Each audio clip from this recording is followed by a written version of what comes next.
with our Providence Sky Camera, but this is exactly the image that you'll see walking out the door. It's beautiful and sunny outside. However, it's also rather windy. We have wind advisories out for Providence County for a good part of northern Connecticut, Massachusetts, and as you're getting back up into parts of especially New Hampshire and Maine and even some parts of Vermont as well. So even if you're taking a little road trip today, make sure you're super careful and make sure you're super bundled up because temperatures right now are in the upper 20s and low 30s, but you wouldn't know it because the wind is making it feel like we're largely in the teens this morning. Feels like 17 in Providence right now. Feels like 16 in Smithfield, and it feels like 19 degrees in Taunton this morning. So make sure you're wearing layers and dressing for the teens. Now, speaking of the wind, let's talk about the gusts because that's going to be the biggest concern for the forecast today. That sunshine is going to stick around. It's going to look gorgeous outside, but looks are not everything. Don't forget that. Even on this Valentine's Day, I know we all want to be cute, but dress in layers. You can be cute in layers too as the wind starts howling. 30s and 40s for those gusts today could be very disruptive if you're getting on the roads. You might feel your car shaking around a little bit, especially if you drive a high-profile vehicle, so be careful with that.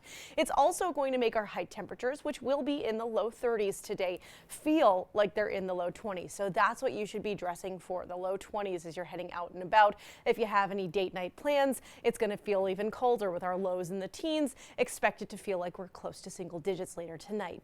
Now, nothing falling from the sky at the moment. We could see a couple little flurries thanks to some moisture with our lake effect snow bands off to the north and west with that wind howling, sending some of the moisture our way. But I don't think anything too exciting is going to happen in that regard. Perhaps a flake or two.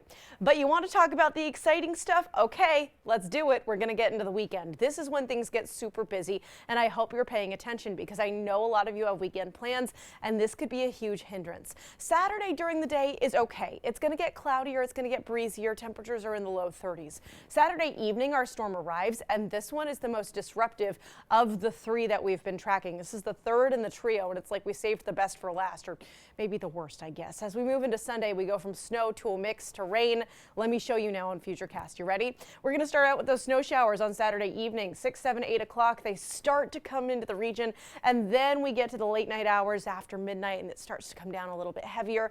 We're going to get a decent thump of snow at first, but then somewhat similar in type to our last storm, we turn over to our wintry mix on Sunday morning, and then by Sunday afternoon and evening, we follow things up with a round of rain at the end of this storm before it's gone Sunday night.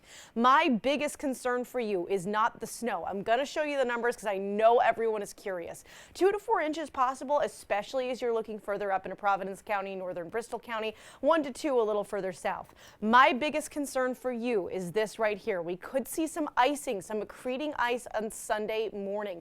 That means the roads could be a nightmare on Sunday. Even the tiniest bit of ice causes the biggest problems. Please be careful if you have to get in the car. After the storm's gone, it's all about the cold. Little sunshine for the beginning of this coming week.